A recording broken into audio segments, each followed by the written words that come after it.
Do you remember a time when you felt truly comfortable in your own body and movement?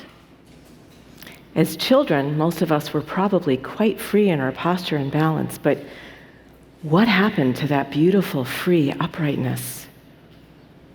I'm sure your mom meant well when she told you to sit up straight, or your teachers when they insisted you sit still, or your coach when they asked you to put your shoulders back and down. But what if I told you that these three common things you've been taught are dead wrong? Sitting still, sitting up straight, and putting our shoulders back and down are making most of us miserable, because the truth is that there is no perfect posture place, and our spine isn't straight. And by the way, your shoulders don't belong back or down. And if you're using these strategies to try to fix your posture, you're not going to succeed until you change your thinking, because what we aim for matters. Now, the statistics about posture are quite startling. According to Harvard Health Publishing, most of us are going to experience back pain at some point in our lives, and they recommend one surprisingly simple strategy to avoid it. Pay attention to our posture. Bad posture not only promotes back pain, it has a significant impact on work productivity and healthcare costs. Back pain interferes with our digestion, our breathing. It can cause headaches and even affect our mood. Luckily, good posture prevents back pain, but it also improves our overall health as well as our appearance. Now, I've been helping people redirect their thinking about posture and movement for 33 years, and I've noticed time and time again that what most people are doing to try to fix their posture is actually making things worse, and then they blame themselves for not trying hard enough. So today, Fred and I were here to help debunk 3 myths and share some important truths with you so that you can join us in updating your postural thinking. We didn't always have to work quite so hard to have good posture. My theory is that our postural decline started way back when we were young and sent to school, where they told us to sit still all day long. Except, when was the last time you saw a 4 or 5-year-old choose to sit still all day long? Not so much, because they instinctively know better, and so did you and I. Except to be compliant, to be good students, we had to shut down that innate sense for movement and dynamic postural support. But here's the good news. That dynamic sense of postural support is still in us. It's just waiting to be liberated from sitting still jail. Let's do an experiment. Please join me in standing if you're able. Take a minute, just check and see that you have a little bit of space around you. And then, if you're comfortable doing so, please close your eyes. And just take a moment and notice what's moving. Can you sense that easy ebb and flow of your belly and your ribs moving as you breathe?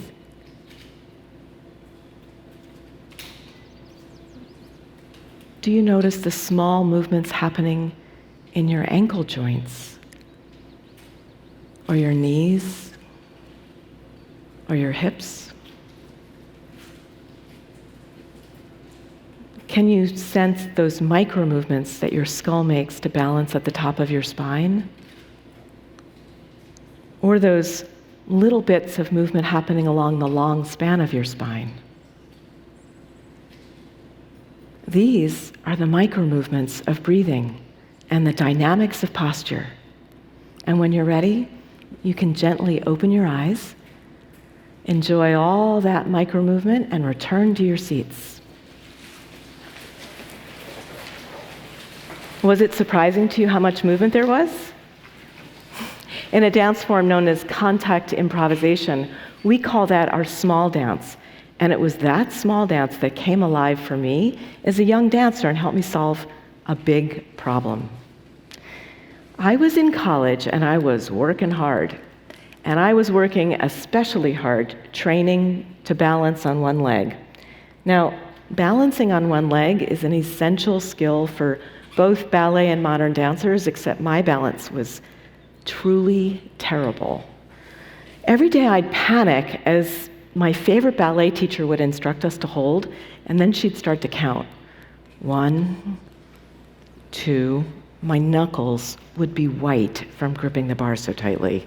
3, 4, I'd desperately let go and immediately fall. Over and over again. It was demoralizing. It mattered so much to me, and yet the harder I worked on it, the worse it got. I was so desperate, I remember resorting to finding the most elegant dancer in class and standing behind her at the bar every day and just wishing and hoping that somehow her beautiful balance skills would magically transfer onto me. That didn't work out. I know you're surprised. But luckily, I found a much more effective solution when I attended a workshop. It was an Alexander technique workshop. And when the teacher asked if anyone needed help, I eagerly jumped up to volunteer. And then I demonstrated that relentless struggle to balance as he carefully observed. And then he asked me a simple question. How hard do you need to work? Well, that stumped me. Wasn't it obvious I wasn't working hard enough? Then he used his hands, and he gently guided my head to move over to the side to balance over my ankle.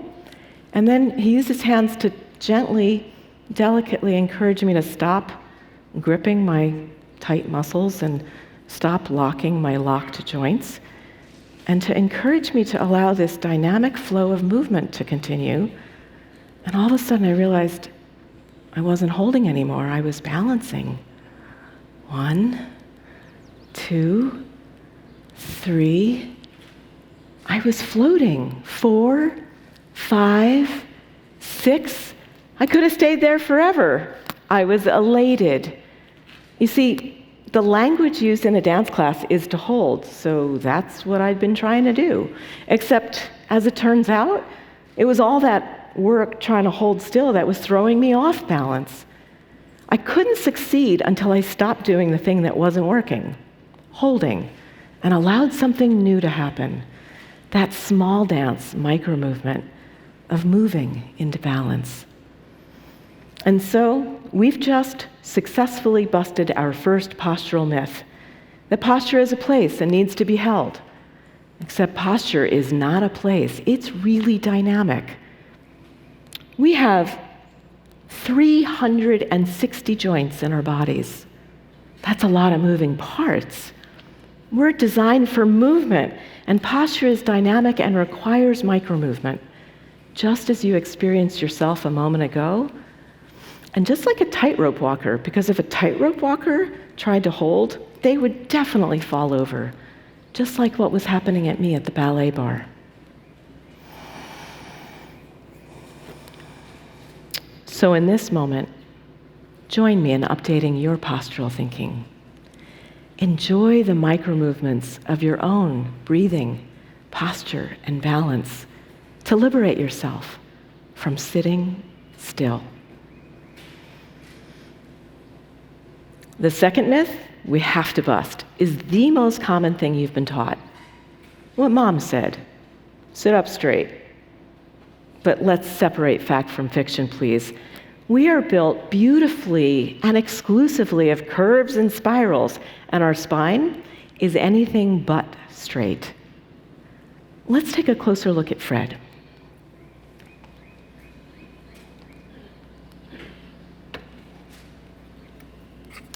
Our spine snakes its curvy way from the tip of our tail backwards and forwards all the way to the top here, behind the tip of our nose. Our sacrum is a backward curve here in between our hip bones, and from there our lumbar spine curves forward into the small of our back. Then the curve reverses to come back and up in our thoracic spine in this long, luscious curve along our ribs. And from there, our neck curve, our cervical spine, first goes forward and then reverses itself one more time to come back and up to where our head gets to balance beautifully at the top in between our ears. That's a lot of curves. But what happens to those curves when we sit up straight? Join me in an experiment. Give me your best mom sit up straight posture. And notice what happens. Has anyone else tightened themselves?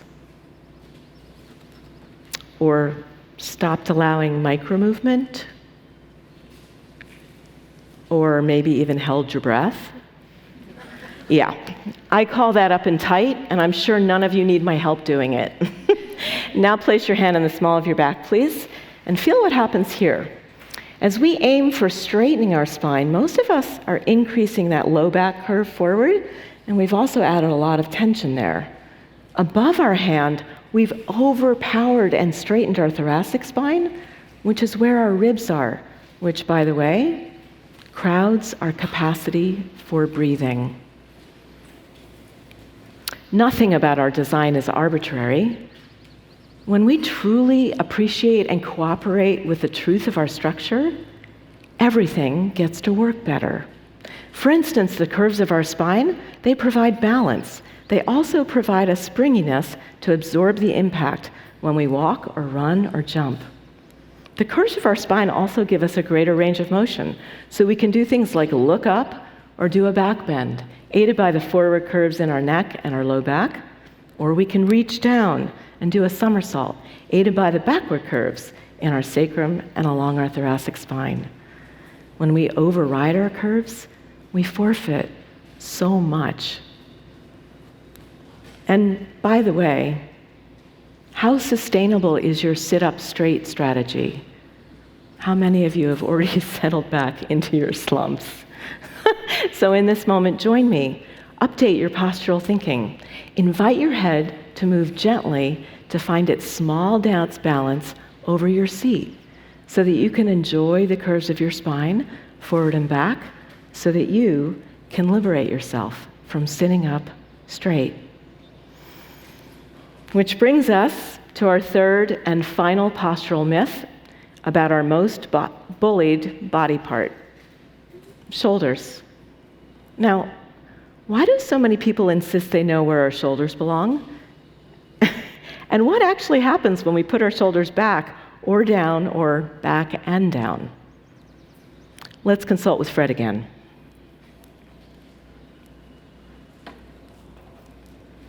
Our entire shoulder girdle suspends out and away here to the side from our sternum in the center. And our collarbones, they're built just like a suspension bridge. Please notice that our collarbones do not rest directly on our ribs. There's some space in between. And if we look from the side, you can see that our shoulder joint here, it lives in the middle of our torso, forward to back. So why the compulsion to put shoulders back and down? Well, let's take a look at what happens when we slump. Please join me gently in a slump, and notice that as we do that, our heads travel forward and down in space. And when that happens, our shoulders follow, and they've moved to the front of our torso. Also, in the back, our shoulder blades have hiked up towards our ears. Not so pleasant, is it? The problem is, go ahead, pull your shoulders back from here. You can feel we've added a tremendous pull to our necks. Plus, we've left our heads out in front with no support. So instead of doing that, don't pull on your shoulders. Allow your head to come back into its own small dance balance and simply allow your shoulder bridge to follow along, just like a kite tail follows a kite.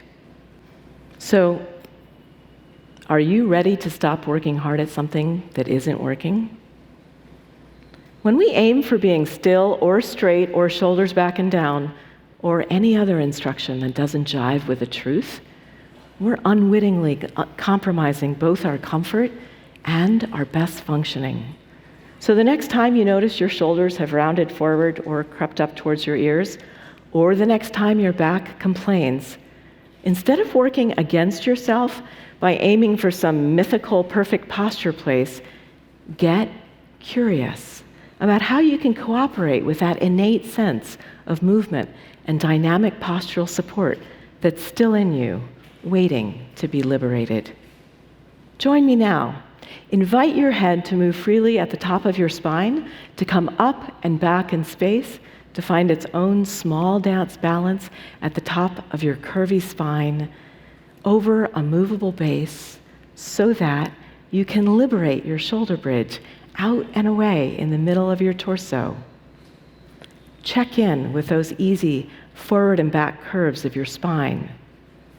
Delight in the micro-movements of your own breathing, posture, and balance.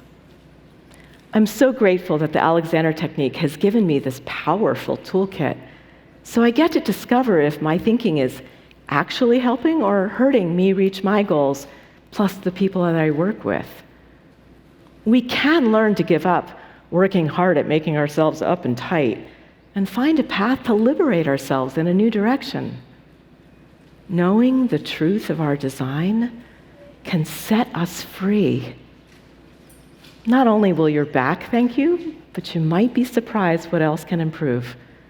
Whether you want to balance on one leg like I did, or improve your golf swing, sing an aria, or perhaps just feel more comfortable in your own skin. When we change how we think, we change how we move. We can restore that beautiful, free uprightness so that we can feel better and function better and bring our very best selves out into the world. Thank you.